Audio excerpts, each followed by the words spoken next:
Putri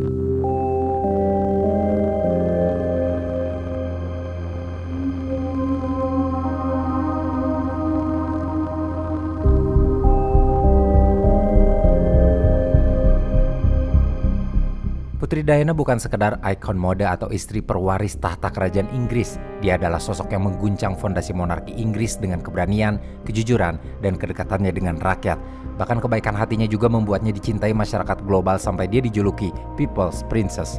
Namun kontroversi kehidupannya yang berkaitan dengan lingkungan kerajaan membuat kematiannya yang tragis pada malam 31 Agustus di tahun 1997 di terowongan Pont de l'Alma, Paris menjadi sulit untuk benar-benar diterima sebagai sekadar kecelakaan biasa. Terlalu banyak kejanggalan dan pihak yang diduga diuntungkan oleh kepergiannya. Ada pertanyaan yang menggantung selama lebih dari 2 dekade tentang apakah Putri Diana hanya korban paparazi yang tidak terkendali atau ada kekuatan yang lebih gelap serta sangat berkuasa yang menginginkan People's Princess ini tidak lagi menjadi ancaman bagi istana. Kali ini kita akan mencoba membedah kasus kematiannya dan kejanggalan yang menyelimutinya.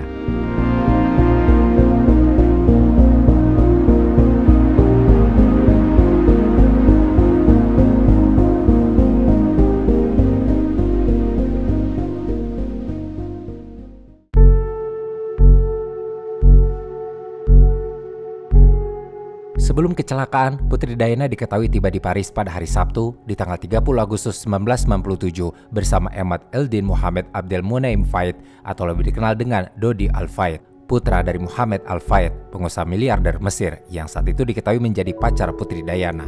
Mereka berdua sengaja singgah di Paris dalam perjalanan menuju London setelah menghabiskan 9 hari sebelumnya bersama di atas kapal pesiar Jonica milik Mohammed Al Fayed di wilayah Riviera, Prancis dan Italia. Rencananya Putri Diana dan Dodi Al Fayed akan menginap semalam di Paris. Di hari Sabtu tersebut, Dodi Al Fayed dan Putri Diana sempat beristirahat di Hotel Ritz yang berada di kawasan Place Vendôme. Hotel tersebut milik ayah Dodi, yang juga memiliki sebuah apartemen di Rue Arsène-Houssaye yang letaknya tidak begitu jauh dari hotel dan terletak tepat di seberang Avenue des Champs-Élysées. Pada malam hari waktu Paris di tanggal 31 Agustus 1997, berdasarkan hasil laporan investigasi atas kecelakaan ini, diketahui bahwa awalnya malam itu terjadi ketegangan ketika Putri Diana dan Dodi Al Fayed berusaha menghindari puluhan fotografer di depan Ritz Paris dengan cara keluar lewat pintu belakang, lalu memasuki sebuah Mercedes S280 sewaan yang dikemudikan oleh Henry Paul, pejabat sementara kepala keamanan di Hotel Ritz. Mereka juga ditemani Trevor Rhys-Jones, pengawal pribadi Dodi yang duduk di kursi penumpang depan.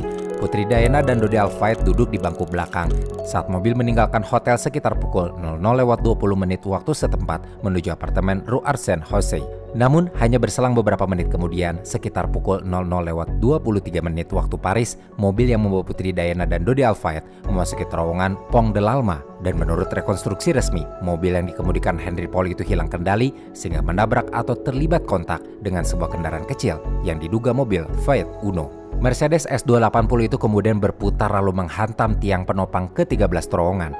Kecelakaan yang terjadi sangat cepat itu membuat sisi kanan mobil lumpuh dan bagian depannya remuk.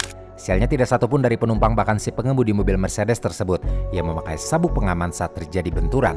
Maka kecelakaan ini segera berubah menjadi peristiwa tragis yang menimbulkan korban jiwa. Dodi Al Fayed dan Henry Paul meninggal di tempat kejadian karena benturan parah yang menyebabkan cedera fatal pada tubuh mereka. Keduanya langsung dibawa ke Institut Medico Legal atau IML, kamar mayat Paris dan bukan ke rumah sakit. Secara medis dan forensik, penyebab kematian mereka adalah kombinasi dari cedera akibat benturan yang sangat keras yang secara langsung juga menghancurkan atau mengakibatkan trauma tumpul yang parah pada bagian kepala, dada, dan organ vital mereka. Cedera internal ini hampir pasti menyebabkan pendarahan besar yang fatal dalam waktu singkat, sehingga Dodi Al Fayed dan Henry Paul dinyatakan meninggal seketika di lokasi kecelakaan. Sementara itu Putri Diana sebenarnya masih hidup setelah kecelakaan terjadi dan bahkan masih sadar saat tim penyelamat dan pemadam kebakaran tiba di lokasi. Safir Gourmalen, salah satu petugas pemadam kebakaran yang pertama kali menjangkau tubuh Putri Diana di dalam mobil yang hancur, bahkan bersaksi bahwa Putri Diana masih sempat bicara dan bertanya padanya mengenai apa yang terjadi. Ketika Putri Diana berhasil dikeluarkan dari mobil, secara fisik dari luar, luka Diana tampaknya memang tidak separah yang lain, bahkan terlihat tidak separah Trevor yang juga masih hidup. Namun kondisi ini yang menyesatkan, karena ternyata luka fatal yang dialami Putri Diana bersifat internal. Di lokasi kejadian, proses evakuasi Putri Diana sebenarnya berjalan lambat karena mobil yang hancur dan luka-luka yang dialami Putri Diana membuat para petugas harus sangat berhati-hati. Bahkan setelah berhasil dikeluarkan dari mobil, Putri Diana sempat mengalami henti jantung sehingga petugas Xavier Gourmelan melakukan tindakan awal dengan pijat jantung atau resusitasi di tempat. Tindakan ini berhasil membuat jantung Putri Diana berdetak kembali. Setelah kejadian ini, Putri Diana akhirnya dibawa oleh ambulans sekitar pukul 1:18 waktu setempat dan tiba di rumah sakit Petit Salpatier sekitar pukul 2:06 dini hari. Kondisinya mengkhawatirkan saat itu. Dengan penurunan kesadaran bertahap, membuat dokter dan tim bedah membawa Putri Diana ke meja operasi dan mencoba memasang alat bypass kardiopulmoner. Mereka bekerja selama 2 jam untuk menyelamatkan People's Princess ini, tapi sayangnya nyawanya tidak tertolong karena luka dalamnya tidak bisa ditangani melalui operasi. Putri Diana dinyatakan meninggal dunia di rumah sakit pada pukul 4 pagi waktu setempat pada tanggal 31 Agustus 1997 setelah mengalami pendarahan internal yang sangat parah karena robekan pada vena pulmonalis, yakni pembuluh darah utama yang mengalirkan darah dari paru-paru ke jantung. Robekan ini sangat fatal karena menyebabkan pendarahan internal yang cepat dan besar di rongga dada. Selain itu, Putri Diana juga mengalami cedera serius pada dada dan bagian paru-parunya yang membuat kemungkinannya bertahan semakin menipis. Pada akhirnya, satu-satunya korban selamat dari kecelakaan ini hanyalah Trevor Rhys Jones, pengawal pribadi Dodi Al-Fayed yang duduk di kursi penumpang depan. Meskipun dia selamat, tapi lukanya sangat parah dan serius, terutama pada bagian kepala karena dia juga tidak memakai sabuk pengaman saat benturan terjadi.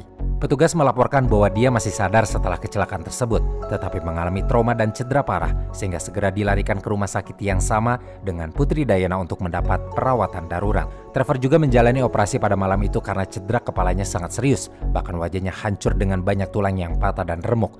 Dia tidak sadarkan diri selama beberapa waktu dan harus menjalani operasi rekonstruksi wajah oleh dokter bedah wajah Prancis. Proses rekonstruksi ini sangat rumit dan memakan waktu yang cukup panjang, melibatkan penggunaan sekitar 150 potong titanium untuk menyatukan tulang dan membentuk kembali wajahnya. Cedera kepalanya yang sangat parah juga membuat Trevor mengalami amnesia, sehingga dia tidak bisa mengingat detail apapun mengenai kecelakaan yang menewaskan Dodi Al-Fayed dan Putri Diana. Trevor bahkan tidak bisa langsung ditanyai mengenai kecelakaan karena awalnya kesulitan berkomunikasi. Sebab selama proses pemulihan yang memakan waktu sebulan di rumah sakit, Trevor hanya dapat berkomunikasi melalui bisikan dan tulisan tangan karena luka-luka yang dideritanya. Begitu keluar dari rumah sakit, dia mengundurkan diri secara resmi dari pekerjaan sebagai pengawal Dodi Al-Fayed. Trevor melanjutkan hidup dengan menjalani proses pemulihan dan mengembalikan wajahnya yang remuk lewat serangkaian prosedur medis sampai akhirnya wajahnya hampir normal. Namun meski begitu, amnesia yang dideritanya tidak sepenuhnya pulih. Trevor masih tetap tidak dapat mengingat momen-momen penting menjelang atau saat terjadi kecelakaan. Meski kemudian dia menulis buku berjudul The Bodyguard Story pada tahun 2000, tetapi isinya hanya rekonstruksi ingatan-ingatan parsial dan keterangan yang dia kumpulkan dari orang lain. Setelah Trevor menerbitkan buku ini pun, dia memilih untuk menjauh dari sorotan publik.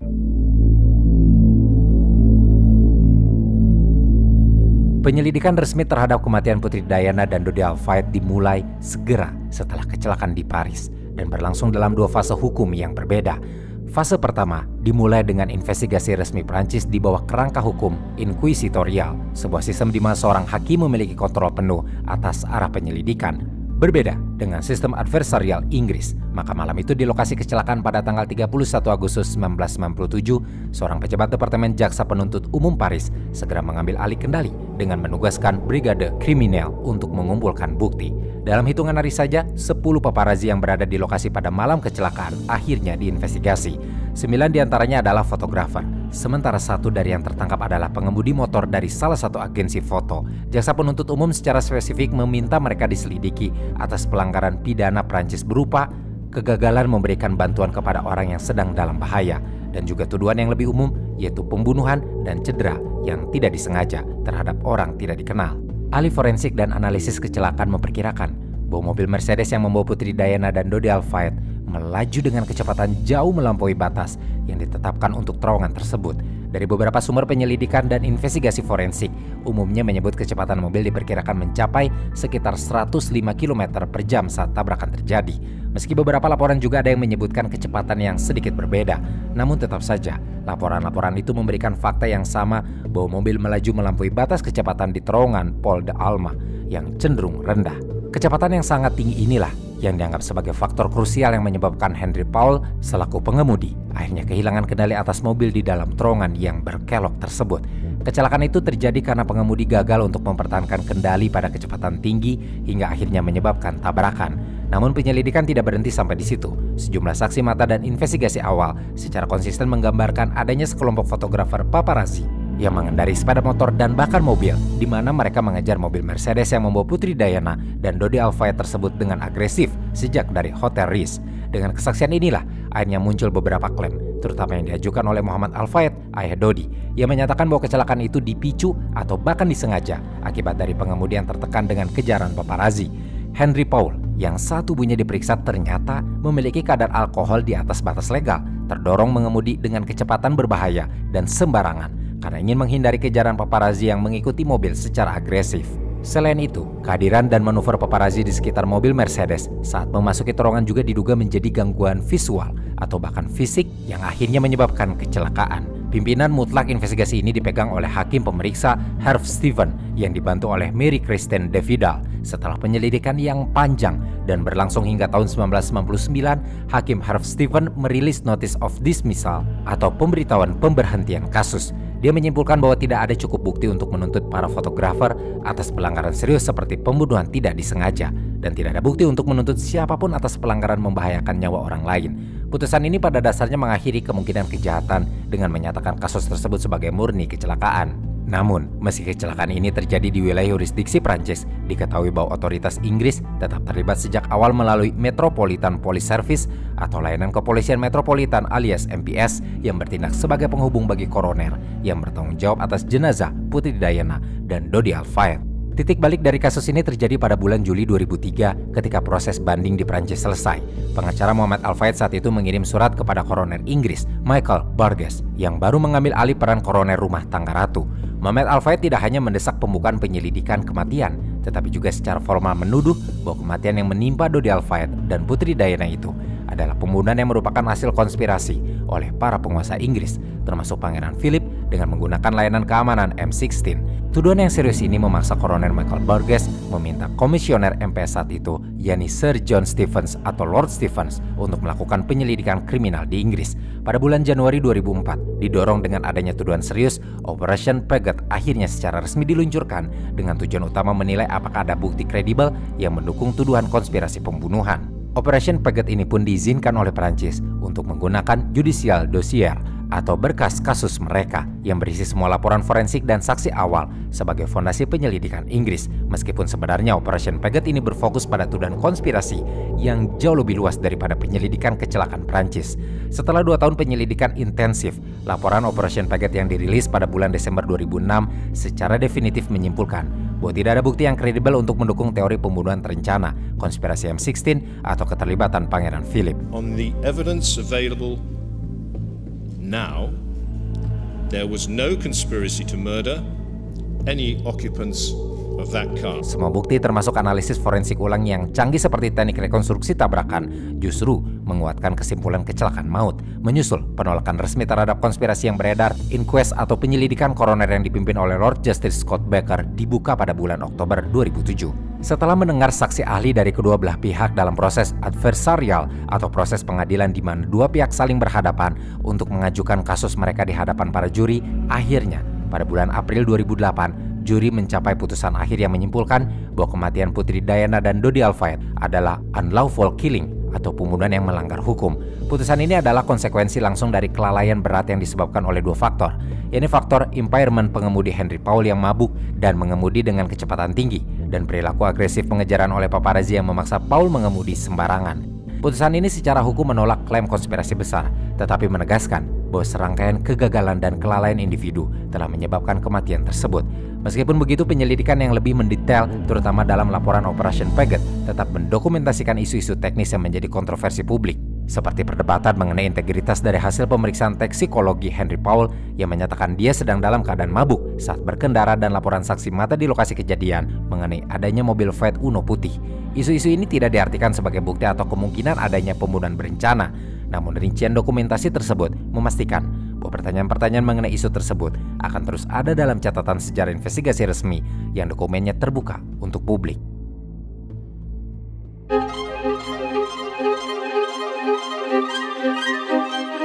Sejak hari-hari awal setelah kecelakaan, ruang publik dipenuhi klaim yang berlapis mengenai tidak hanya tentang pengejaran paparazzi yang brutal, tetapi narasi jauh lebih gelap yang menuduh campur tangan agen-agen negara dan kepentingan istana. Salah satu teori paling persisten adalah bahwa Putri Diana yang dikabarkan akan bertunangan dengan Dodi Al-Fayed dan mungkin sedang hamil menjadi masalah bagi institusi monarki sehingga pihak tertentu diduga memutuskan untuk menyingkirkannya. Tuduhan ini bahkan dipopulerkan dan dipertahankan bertahun-tahun oleh ayah Dodi, yakni Muhammad Al-Fayed, yang hingga kematiannya pada tahun 2023 lalu masih meyakini bahwa Putri Diana dan Dodi Al-Fayed sengaja dibunuh dalam konspirasi yang didalangi oleh Pangeran Philip, suami Ratu Elizabeth II. Muhammad berpendapat bahwa keluarga kerajaan mengatur kecelakaan itu karena mereka tidak suka Putri Diana berkencan dengan seorang pria Mesir. Selain itu, Muhammad juga mengklaim bahwa Putri Diana sedang hamil saat kecelakaan dan berencana menikah dengan Dodi Al-Fayed, sehingga keluarga kerajaan tidak dapat menerima bahwa putri dari Inggris menikah dengan seorang Muslim. Versi teknis dari konspirasi ini berisi beberapa isu yang berulang, seperti adanya kendaraan misterius yang dalam beberapa sumber sering disebut Fiat Uno berwarna putih yang menabrak atau menghalangi Mercedes sehingga memicu kecelakaan. Lalu kemungkinan bahwa Henry Powell sang pengemudi bukan sekadar pengemudi mabuk, tetapi agen intelijen atau setidaknya berada di bawah pengaruh yang membuat dia diatur untuk lalai berkendara. Selain itu, dalam teori konspirasi yang dipopulerkan Muhammad Al-Fayed ini, muncul dugaan bahwa ada penggunaan gangguan elektronik atau strobo untuk membutakan pengemudi sehingga mobil kehilangan kendali. Terakhir adalah isu penutupan bukti dan hilangnya saksi yang disengaja. Semua klaim ini beredar luas lewat tabloid, buku, artikel konspirasi, dan forum investigatif.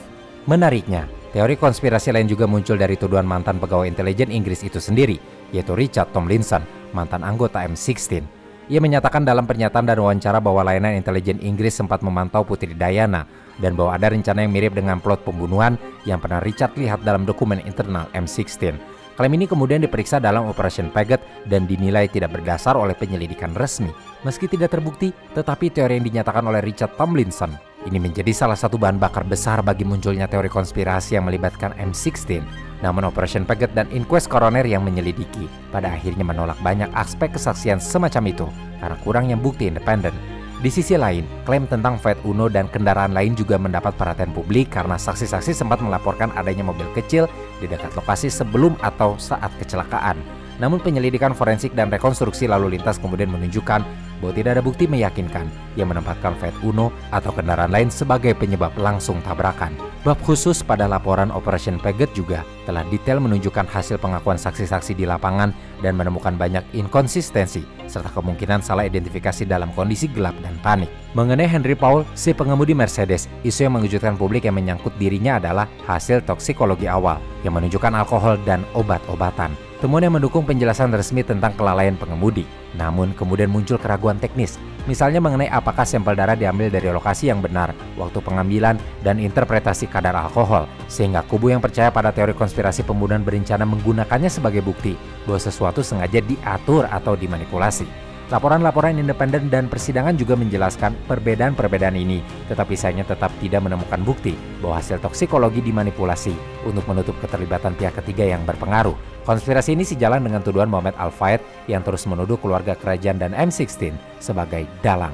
Tuduhan ini sangat politis dan berulang selama bertahun-tahun, termasuk di Inquest yang dimulai pada tahun 2007 dan klaim-klaimnya juga yang mendorong dibukanya Operation Paget pada tahun 2004 untuk memeriksa 175 klaim konspirasi. Hasil Paget dan putusan juri Inquest pada akhirnya hanya menyimpulkan bahwa tidak ada bukti kredibel yang mendukung skenario pembunuhan terencana dan bahwa bukti yang dapat dipercaya lebih konsisten dengan kecelakaan yang dipicu oleh kelalaian. Meskipun banyak detail teknis tetap kontroversial. Yang membuat teori-teori ini terus hidup sebenarnya bukan hanya isi klaimnya, melainkan celah-celah prosedural dan emosional, seperti ketidakpuasan publik pada jawaban instansi resmi, narasi dramatis media tabloid, serta adanya tuduhan dari figur-figur kuat seperti Muhammad Al-Fayed dan Richard Tomlinson selaku mantan pegawai intelijen yang terus mengulang versi tuduhan mereka.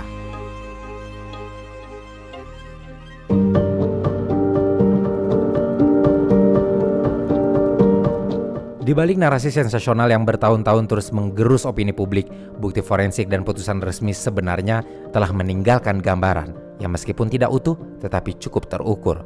Dua penyelidikan utama telah menetapkan kalau kecelakaan yang menewaskan Putri Diana dan Dodi Al-Fayed memang karena kecepatan berlebih dan kelalaian sebagai penjelasan utama dan paling kuat. Tetapi sejumlah detail teknis tetap mengganjal dan justru menjadi bahan bakar bagi teori konspirasi dapat tetap hidup. Meski Operation Paget telah menyimpulkan bahwa tidak ada bukti kredibel yang mendukung skenario pembunuhan terencana, tapi justru laporan mereka sekaligus mendokumentasikan banyak inkonsistensi yang dibuat para saksi dan celah prosedural yang layak dipertanyakan. Seperti hasil toksikologi Henry Paul yang menunjukkan kadar alkohol tinggi. Berdasarkan laporan yang dirilis, angka-angka mengindikasikan bahwa saat terjadi kecelakaan, Henry Paul memiliki sekitar 175 hingga 187 mg alkohol per 100 ml darahnya dalam beberapa pengujian. Temuan ini memang secara teknis mendukung teori bahwa pengemudi sedang mabuk dan lalai berkendara hingga menyebabkan kecelakaan. Tapi kemudian banyak pihak yang mempertanyakan soal rantai bukti atau chain of custody dan mengenai apakah sampel yang diuji benar-benar milik Paul. Keraguan ini dicatat oleh pihak pengadilan dan kemudian dijelaskan lagi dalam dokumen inquest yang tetap menjadi bahan perdebatan. Selain hasil pemeriksaan Henry, ada bukti mekanika kecelakaan yang menyebut mengenai estimasi kecepatan mobil saat itu yang melebihi batas. Tidak digunakannya sabuk pengaman oleh penumpang serta hantaman di pilar ke-13 terowongan yang menjelaskan mengapa benturan dari tabrakan bisa menghasilkan cedera fatal yang mematikan. Ini merupakan bagian paling kuat dari penjelasan teknis dan dipakai juri untuk menyimpulkan bahwa Putri Diana dan Dodi Al-Fayed tewas karena unlawful killing akibat kelalaian pengemudi dan pengejaran paparazzi. Masalahnya, meski klaim itu kuat, tapi ada klaim-klaim teknis lain yang terus mengundang tanda tanya, seperti keberadaan dan peran Fiat Uno berwarna putih yang jejak catnya sebenarnya ditemukan pada bodi Mercedes. Tapi identifikasi kendaraan Fiat Uno itu penuh kontradiksi karena inkonsistensi pengakuan para saksi. Polisi juga tidak pernah bisa memastikan mobil Fiat Uno mana yang sebenarnya terlibat dan akhirnya misteri ini tidak pernah terselesaikan. Selain keberadaan Fiat Uno, beberapa saksi di lokasi kejadian sempat mengklaim melihat kilatan cahaya terang yang diduga adalah lampu strobo yang konon membutuhkan pengemudi sesaat sebelum masuk ke terowongan. Operation Paget memeriksa semua klaim teknis ini dengan sangat rinci. Mereka seringkali menolak versi yang paling sensasional, seperti menilai klaim kilatan cahaya strobo tidak terbukti. Namun laporan dari Operation Paget tersebut juga mengakui secara jujur bahwa beberapa fakta seperti kegagalan menemukan pemilik atau mobil Uno yang ada di lokasi kecelakaan malam itu memang tidak dapat dijelaskan sepenuhnya karena terlalu banyak waktu yang telah berlalu sejak kecelakaan itu terjadi, sehingga polisi tetap menyimpulkan tidak ada konspirasi pembunuhan. Tetapi mereka harus mengakui bahwa ada detail-detail kecil kecelakaan yang tetap menjadi tanda tanya. Pertanyaan-pertanyaan sebenarnya tidak berhenti sampai di masalah teknis kecelakaan saja, tetapi juga kemudian merembet kepada prosedur penyelamatan dan jejak waktu penanganan medis yang menyisakan pertanyaan tentang pertolongan pertama. Dokumen dan kesaksian menyebut bahwa proses mengeluarkan para korban, terutama Putri Diana yang saat itu masih hidup, memakan waktu sekitar 30 menit. Lalu Putri Diana dipindahkan ke ambulans sekitar pukul 1:18 menit, disusul dengan Trevor yang sama-sama dibawa ke PT Salpêtrière. Putri Diana tiba sekitar jam 2:06 menit, waktu yang cukup lama di tengah kondisi kritis tersebut. Namun, pengemudi ambulans menyatakan pembelaan dengan menjelaskan bahwa perjalanan sengaja dilambatkan demi stabilisasi korban. Tapi publik mengkritik bahwa selang waktunya terlalu lama dan seharusnya menjadi bukti kegagalan respon yang mungkin memengaruhi hasil akhir sehingga Putri Diana tidak dapat diselamatkan.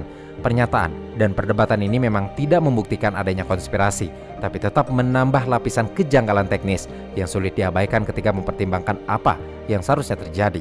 Terakhir yang perlu dianalisis dari kecelakaan ini adalah klaim keterlibatan M16 yang klaimnya menguat dengan dorongan dari kesaksian-kesaksian figur berpengaruh seperti Richard Tomlinson dan juga oleh tekanan politik keluarga Al-Fayed. Klaim ini telah diperiksa bab demi bab dalam laporan Operation Paget dan akhirnya tetap dinyatakan tidak didukung oleh bukti independen, sehingga Operasi Paget menilai beberapa pernyataan hanya sebagai penambahan isu yang dibuat-buat atau tidak konsisten dengan kejadian ahli, sehingga tuduhan yang menyerang M16 itu gagal dibuktikan di hadapan bukti-bukti utama. Namun, fakta bahwa tuduhan-tuduhan ini terus muncul sebenarnya menunjukkan bahwa masih ada celah-celah teknis yang perlu diusut dan celah emosional yang memicu ketidakpuasan publik terhadap jawaban resmi, karena saat ini beberapa bukti masih dirahasiakan dan kematian figur-figur kunci yang mengetahui peristiwa ini, sehingga teori alternatif mengenai kecelakaan masih tetap hidup. Singkat cerita, bukti dari laporan polisi, pengadilan, dan analisis forensik sudah cukup kuat untuk menunjukkan bahwa kematian Putri Diana adalah kecelakaan yang disebabkan oleh pengemudi mabuk yang berkendara dengan kecepatan tinggi akibat pengejaran paparazzi. Namun bukti itu masih menyisakan misteri kecil yang belum terpecahkan dan sebenarnya sangat penting untuk diperhatikan. Mulai dari keraguan terhadap keaslian sampel darah pengemudi, tidak jelasnya keberadaan mobil Fiat Uno yang diyakini terlibat dalam kecelakaan, dan kekurangan dalam rekaman CCTV. Hal ini yang menjadikan kasus kecelakaan di Pont de Alma yang menewaskan Putri Diana dan Dodi Al-Fayed tetap terbuka hingga hari ini untuk dipertanyakan oleh jurnalis atau peneliti yang ingin menuntut transparansi penuh terhadap kematian mereka.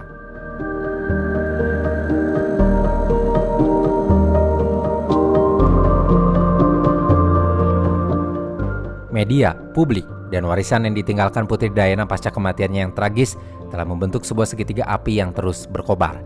Media tabloid yang tidak kenal ampun dalam membicarakan orang-orang berpengaruh telah mengasah citra Putri Diana sekaligus menjatuhkannya. Sehingga setelah kematiannya, jutaan orang merasakan kehilangan personal yang meluap menjadi kemarahan kolektif terhadap pers, dan bahkan untuk sementara terhadap institusi monarki Inggris sendiri. Survei dan studi yang dilakukan pada masa itu menunjukkan reaksi publik yang luar biasa. Salah satunya terlihat dari bagaimana separuh warga Inggris mengaku sedih seolah kehilangan orang yang mereka kenal dekat. Dan banyak responden juga merasa bahwa kematian Putri Diana mendorong tuntutan modernisasi di dalam keluarga kerajaan.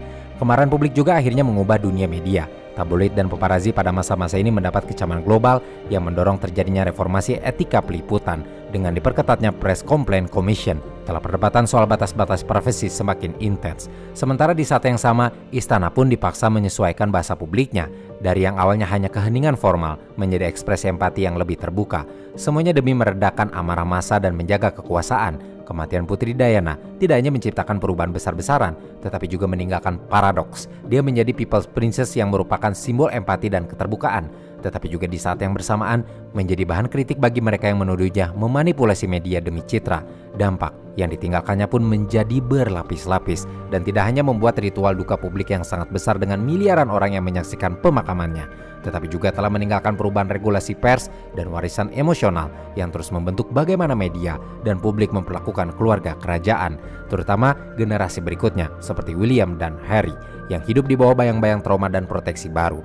Semua itu terdokumentasi dalam berbagai liputan, survei publik, dan kajian akademik tentang opini publik dan kebijakan media setelah tahun 1997. Kematian Putri Diana pada akhirnya bukan hanya tragedi individu, tetapi juga titik balik budaya yang memaksa pers, publik, dan kekuasaan monarki Inggris untuk menghadapi batas-batas kekuasaan, empati, dan privasi. Warisan yang ditinggalkan dari kasus Putri Diana juga masih terus muncul setiap kali pertanyaan tentang etika, peliputan selebritas, dan hak publik versus hak pribadi kembali memanas. Putri Diana menjadi simbol yang membongkar lapisan rapuh kekuasaan, media, dan institusi yang mengelilinginya. Entah ia benar menjadi korban dari kecelakaan tragis atau justru bagian dari permainan elit yang lebih besar. Tetapi kematiannya telah mengajarkan publik untuk tidak sekadar percaya pada versi resmi, tetapi juga berani mempertanyakan siapa yang akan diuntungkan dari kematian seorang ikon dunia dan apa saja kejanggalan yang menyelimuti kematiannya.